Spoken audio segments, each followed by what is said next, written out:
Pessoal, tudo bem? Vamos continuar lendo Capitão da Minha Alma, Senhor do Meu Destino, esse livro do Napoleão Hill.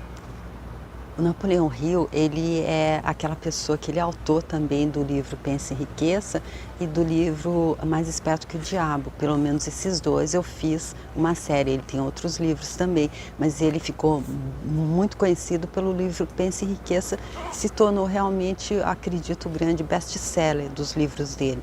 E esse livro, ele traz ali princípios que ele aprendeu fazendo uma pesquisa com mais de 500 dos mais famosos e bem-sucedidos líderes de cada setor, além de milhares de outros empreendedores, tanto de sucesso como os fracassados. Ele fez essa pesquisa durante 30 anos da vida dele e pegou a lição que ele aprendeu com esse trabalho, transformou isso, reduziu isso a princípios básicos e organizou esses princípios em uma filosofia de realização pessoal que pode ser usada por qualquer um como um guia para criar o próprio sucesso.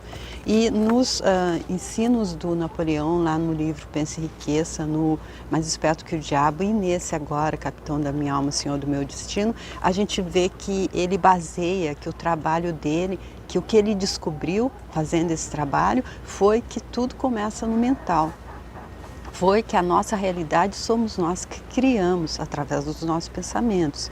E ele até diz que o único poder que nós temos é o de mudar os nossos pensamentos. Então, como é que a gente pode se tornar capitão da nossa alma e senhores e senhoras do nosso destino? Se nós formos os donos da nossa própria mente. Ele diz ali no livro Mais Esperto que o Diabo, que quando nós acreditamos que o diabo seja uma figura que tem forma, seja a contrapartida de Deus, quem acredita nele acredita nisso, quando nós não entendemos que o diabo é a parte negativa do átomo, já que tudo é energia, ele é a parte negativa da força, já que tudo nesse mundo dual tem o contrário, ele é esse contrário da parte positiva do átomo, ele é a parte negativa do átomo, ele mesmo explica isso ali.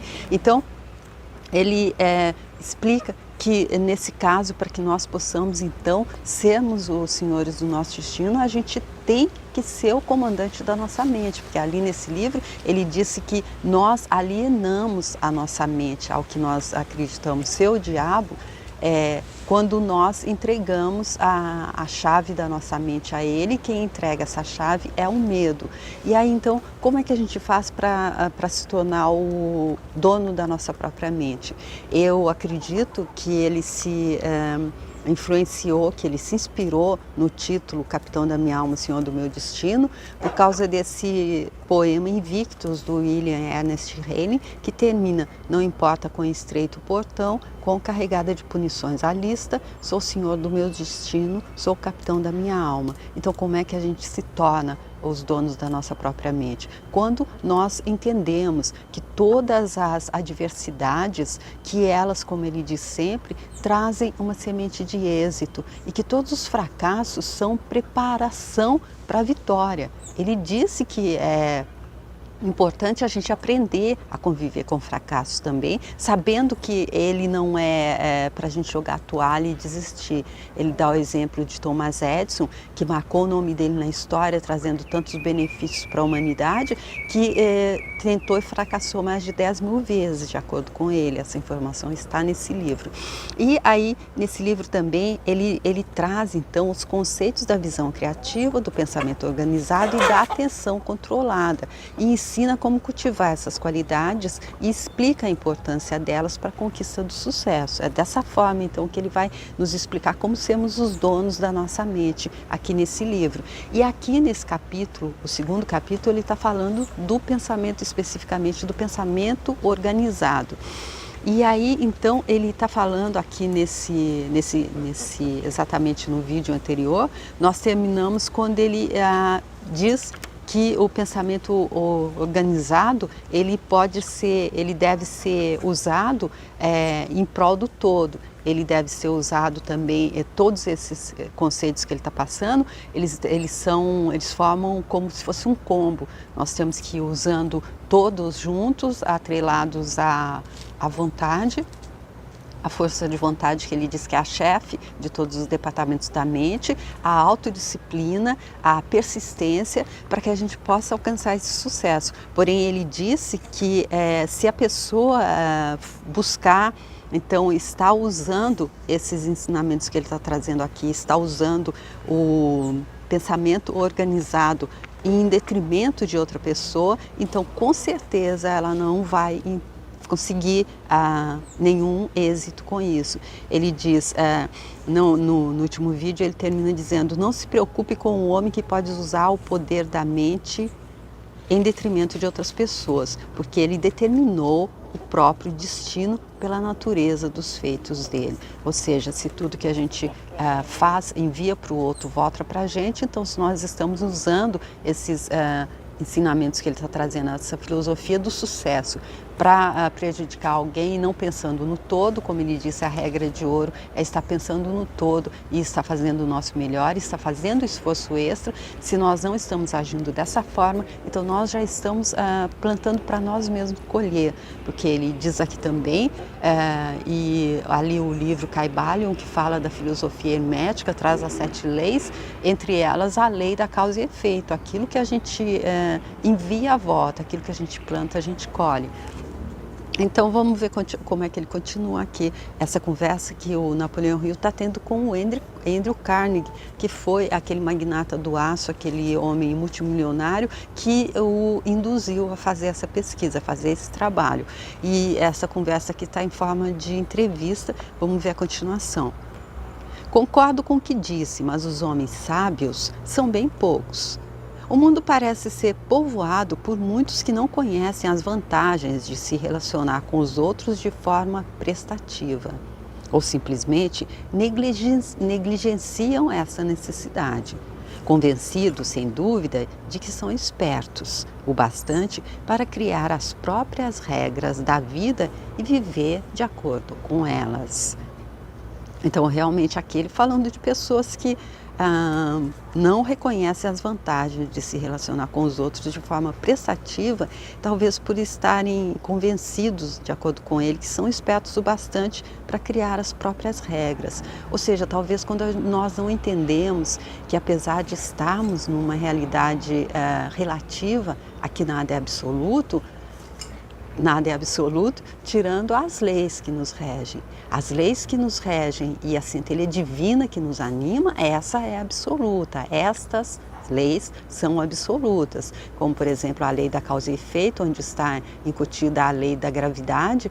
Qualquer pessoa, seja ela, não importa quem ela seja, quão importante ela seja, quanto de dinheiro ela tenha, ou quão pobre ela seja, ou a cor da pele dela, ou para que time ela torce, ou para que língua ela fala, se ela subir numa janela, num andar alto ou baixo, ou qualquer coisa, ela vai se jogar da janela, ela vai se estatelar no chão. É absoluta essa lei. Quem entende que pode burlar essa lei, então deve ser aqueles que estão pensando em criar as próprias regras da vida e viver de acordo com elas.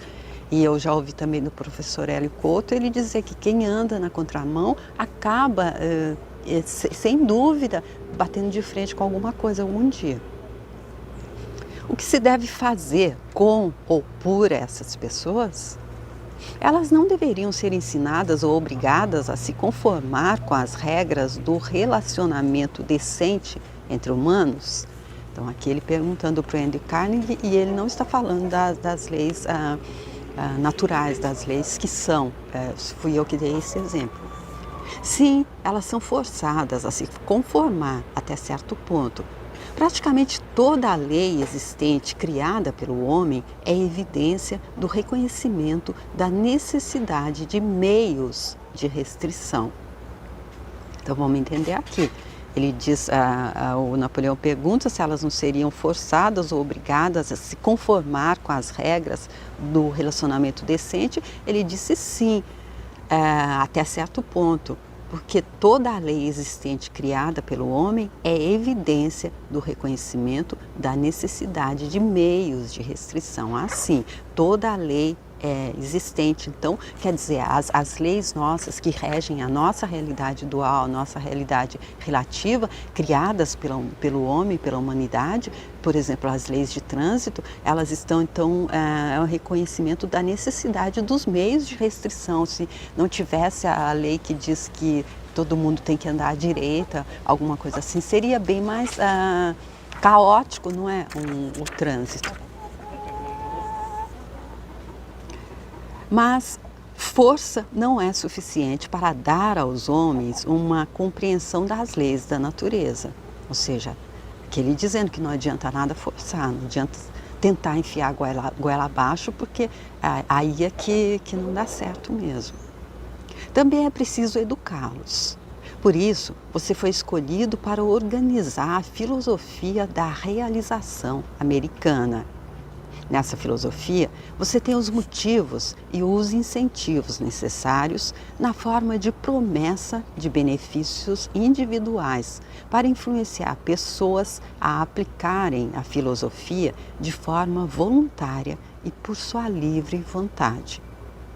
Então, aqui ele dizendo que Napoleão foi um escolhido, escolhido por ele, digamos aqui, mas eu acredito escolhido mesmo pelo plano maior, escolhido pela vida, para estar trazendo essa filosofia de sucesso, que aqui ele está dizendo realização americana, mas é porque eu acho que ele não teve visão expandida aqui para entender que isso iria muito além dos Estados Unidos, do povo norte-americano, mas seria uma filosofia de sucesso seguida por pessoas do mundo todo.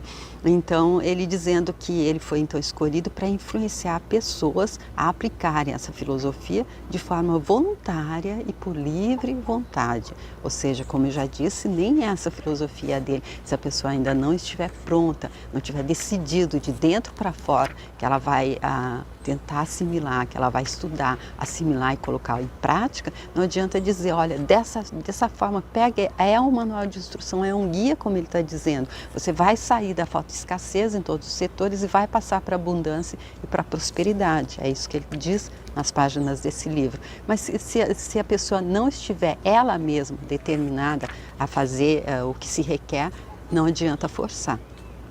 Este tipo de esforço é muito superior àquele que é produzido pela força. O homem faz melhor aquilo que deseja fazer. Entendo o que quer dizer.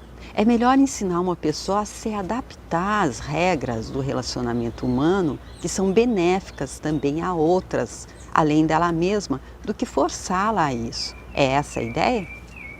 Exatamente, é essa a ideia. Ao educar crianças, por exemplo, é muito melhor induzi-las a querer fazer alguma coisa do que usar a força. Pais que entendem essa psicologia lidam com os filhos, direcionando os interesses deles para coisas úteis a eles e não se opondo a outras, em vez de forçá-los a não fazer coisas censuráveis.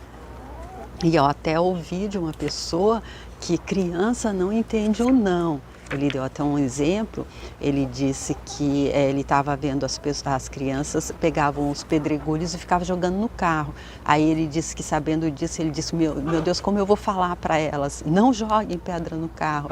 Aí ele disse que pensou, não, eu vou dizer a elas, deixem as pedras onde estão, deixem os pedregulhos no chão.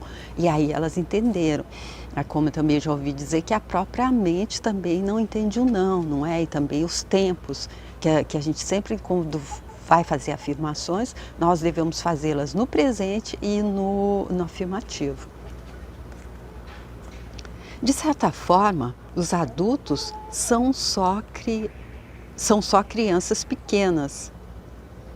E aqui eu acho que deve ser não só crianças pequenas, tá certo, aqui está escrito são, mas eu acredito, pelo que não pode ser, tá escrito de certa forma, os adultos são só crianças pequenas, entre vírgulas, eu acredito que deve ser, de certa forma, os adultos, não só crianças pequenas, fazem aquilo que foram influenciados a querer fazer. Também nos ressentimos se somos forçados a fazer ou impedidos de fazer alguma coisa. Essa é uma parte inerente da natureza humana. é uma parte de todo mundo em todas as idades. Aqui então ele falando aqui aquela coisa de quando a gente é proibido, se chega em algum lugar e se diz, olha, você não abre essa gaveta. Pode mexer em tudo, mas exceto... Aí acredito que quando a pessoa sair, a primeira coisa que a maioria das pessoas, incluindo eu, iria fazer era tentar abrir a gaveta. A curiosidade que ele está dizendo que é uma parte de todo mundo em todas as idades. Todo mundo gosta de liberdade para agir por iniciativa própria. Destrua essa liberdade e você retarda o crescimento mental e espiritual do indivíduo. Ou seja, ninguém gosta de se sentir comandado. Faça isso, não faça aquilo, não é? Também é possível dizer que você destrói realizações econômicas e financeiras no momento em que destrói o desejo pela iniciativa pessoal. Ou seja, se logo cedo a criança já vai sentindo que aquele desejo por ter iniciativa está sendo destruído, então quando ela crescer, acredito que é isso que ele está dizendo aqui, as relações econômicas e financeiras também não terão tanto sucesso, não serão bem sucedidas, já que ele está dizendo que você destrói realizações econômicas e financeiras no momento em que destrói o desejo pela iniciativa pessoal. É fato reconhecido que o povo dos Estados Unidos desfruta do mais alto padrão de vida conhecido na história do mundo. Com esse fato conhecido, considere também que o povo americano é diferente por sua inclinação natural para se tornar autodeterminante e que temos mais liberdade pessoal que qualquer outro povo teve. Todo o sistema da livre empreitada, de acordo com o estilo de vida americano, é a abordagem mais próxima que o mundo já conheceu de adaptação ao plano da natureza para o crescimento do homem pelo esforço pessoal. Aqui então ele trazendo o exemplo da vida norte-americana como a abordagem mais próxima que o mundo já conheceu de adaptação ao plano da natureza para o crescimento do ser humano pelo esforço pessoal. Então, pensamento organizado é o privilégio da livre e inalterada iniciativa pessoal, e o privilégio da livre e inalterada iniciativa pessoal são relacionados de maneira próxima, não são? Então, ele querendo saber se o pensamento organizado está relacionado à livre iniciativa pessoal. Você entendeu a ideia? Pensamento organizado deve ser seguido por expressão, por meio de planos organizados de ação. Não se cresce mental ou espiritualmente só com pensamento passivo. Então, ele dizendo sim, o pensamento organizado, ele está ali, ali junto com a iniciativa pessoal, da livre e inalterada iniciativa pessoal. Pois o Andrew Carnegie então explica que o pensamento organizado deve ser seguido por expressão por meio de planos organizados de ação. Não se cresce mental ou espiritualmente só com pensamento passivo, ou seja, há que se agir, há que se ter o pensamento organizado relacionado a essa livre iniciativa e aí o resultado é a ação. Há que se ter a ação. Conhecimento, como ele já disse, só é poder quando colocado em ação. E o pensamento organizado também, relacionado à iniciativa pessoal, também só faz efeito quando ele se transforma em ação. Crescimento é resultado de pensamento expressado por hábitos de ação desenvolvidos de maneira voluntária e definitivamente controlados. Então, ele resumindo, o crescimento então é o resultado do pensamento organizado, expressado por hábitos organizados e ação desenvolvidos de maneira voluntária e definitivamente controlados. Tudo controlado e inclusive a iniciativa pessoal, então de maneira voluntária e controlada. E é por isso que o homem com experiência prática na aplicação de qualquer forma de conhecimento teórico tem mais habilidade que o homem que tem só a teoria, não é? Que então ele trazendo o pulo do gato, a teoria na prática é outra. Se a gente só fica na teoria, a gente não acessa o poder da informação. Você acertou na mosca. Habilidade, em sua forma mais efetiva, se baseia em teoria sólida, expressada em formas de ação definidamente organizadas. Então, habilidade, na sua forma mais efetiva, se baseia em teoria sólida, que é a teoria sólida quer dizer que já é a ação, definitivamente organizadas. É por isso que muitos universitários têm que adquirir experiência prática na aplicação do conhecimento obtido por sua escolarização antes de se tornarem eficientes. Ou seja, é por isso que é isso que ele está dizendo, quando vai fazer um trabalho pela primeira vez, tem aquele período da experiência e tem também o estágio, para que a pessoa, aquilo que ela aprendeu na teoria, nos bancos escolares, enquanto estava ali no ensino acadêmico, ela possa então estar praticando. É por isso que há os laboratórios também, mas aquilo que não foi possível, que foi só nos livros, foi só a teoria enquanto a gente estava estudando, há que ser praticado, há que ser colocado em prática para que a gente possa realmente chegar e exercer aquela função. Você diria então que pensamento organizado é uma combinação de informação e ação organizada na expressão do conhecimento?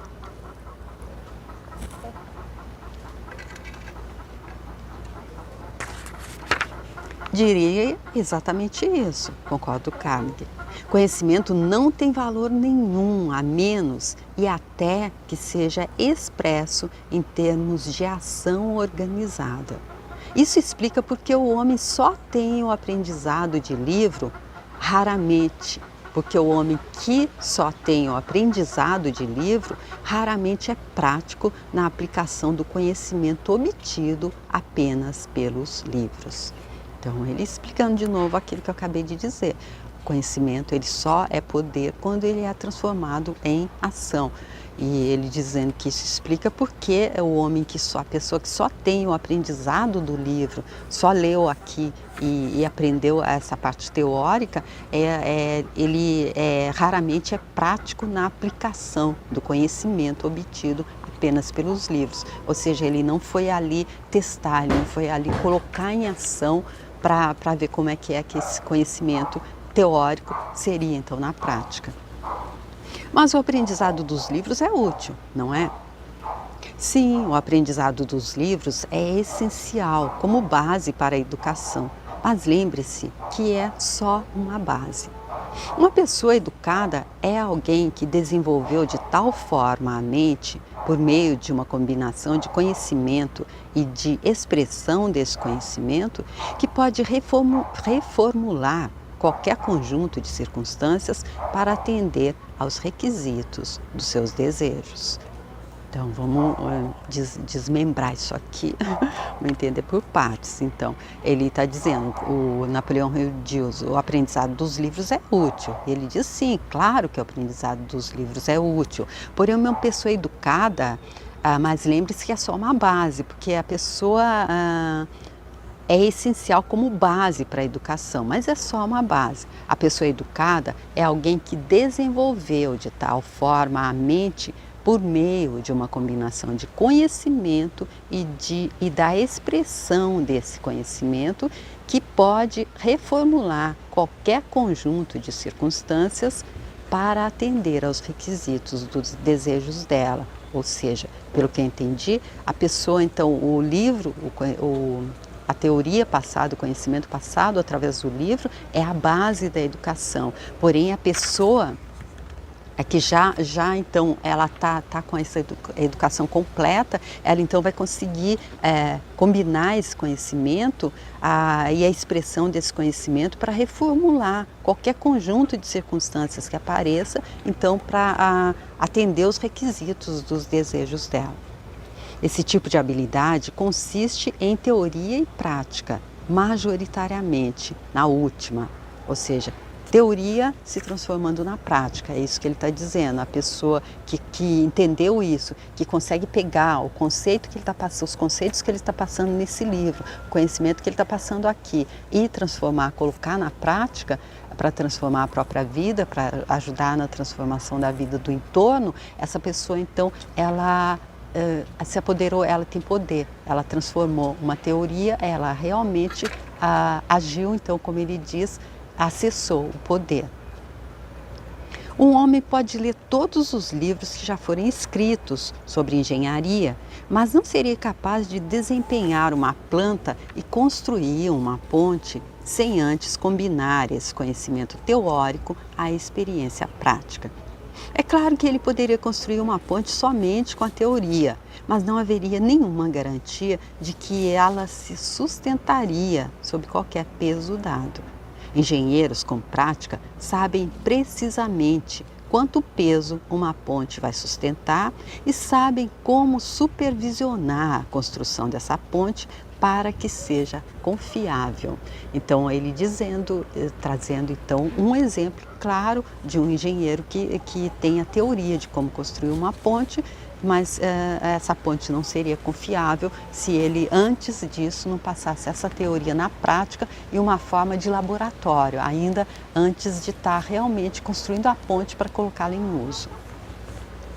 Um homem pode se tornar um vendedor competente apenas lendo? O princípio de combinar teoria e prática se aplica da mesma forma às vendas e à construção de pontes ou qualquer outra coisa. Então, ele dizendo, não é só para construir pontes, é para qualquer coisa que a gente for fazer na vida, há que se então estar aprendendo a passar a teoria para a prática. O princípio é fundamental, portanto, é uma parte essencial do pensamento organizado. Um homem não se torna um advogado capaz, ou dentista ou médico, simplesmente adquirindo um diploma. Ele se torna capaz aplicando no campo prático da experiência a teoria que aprende na escola e de nenhum outro jeito. Não há escola equivalente à boa e velha Universidade da Experiência, e essa é uma escola onde não é possível trapacear. Então aqui ele dizendo por que é que a experiência é tão procurada no mercado, não é?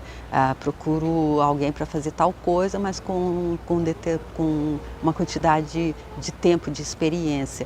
E não procuro alguém para fazer tal coisa, aquele que acabou de sair da universidade sem ter passado por esse período de experiência onde ele aprendeu a transformar a teoria em prática. E ele dizendo que essa universidade da experiência, a gente não pode trapacear nela. O indivíduo forma-se por mérito ou não se forma nessa universidade. E o professor é o próprio indivíduo. Quando o homem entra na universidade da experiência, está finalmente diante de um balcão no qual a mercadoria é marcada de forma clara. E ele é o vendedor e o comprador. Se encontrar a mercadoria que deseja, ele paga o preço que a vida cobra por ela. Olha aqui, de forma inteligente, grande de estar então passando como é isso.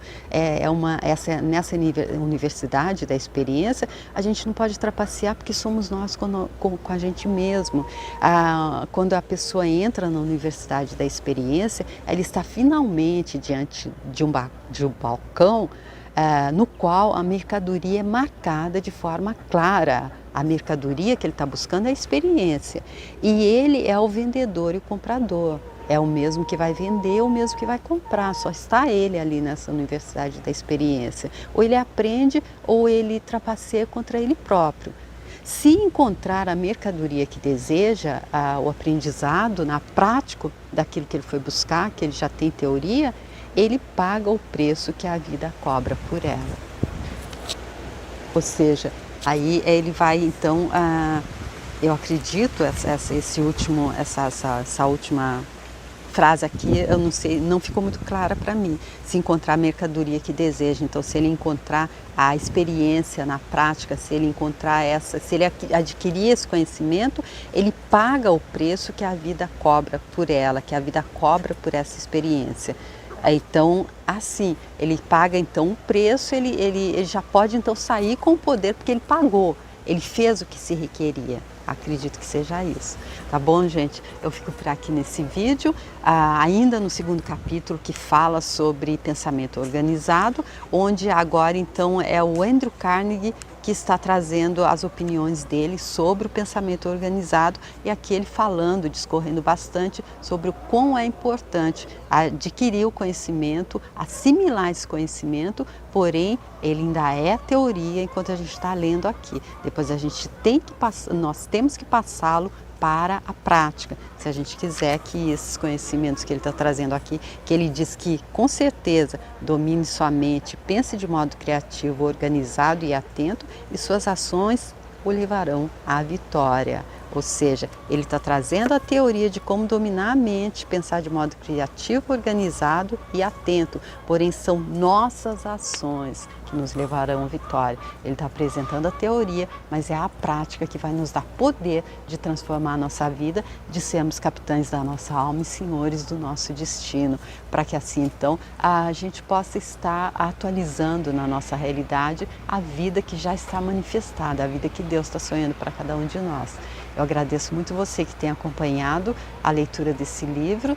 Eu espero que esteja sendo contribuição, especialmente se você por alguma razão não poderia estar acessando esse conteúdo teórico aqui. Agradeço muito você que puder compartilhar o vídeo para alguma pessoa que também possa aproveitar esse ensinamento que ele está trazendo aqui, e você que curte também o vídeo, você que manda mensagem, se você não concordar com o que eu disse, é só a minha forma de entender, eu estou lendo pela primeira vez, aqui exatamente junto, decidi ler aqui no YouTube para ser contribuição para você, e aí eu trago a minha forma de entender, a minha forma de interpretar o que ele tá dizendo aqui, mas se você entendeu de outra forma, quiser me mandar uma mensagem, eu vou ficar super feliz e vou ficar muito contente também de te encontrar no próximo vídeo, para que a gente possa dar continuação então a esse segundo capítulo, que é o pensamento organizado. Muito obrigada e até o próximo vídeo. Tchau!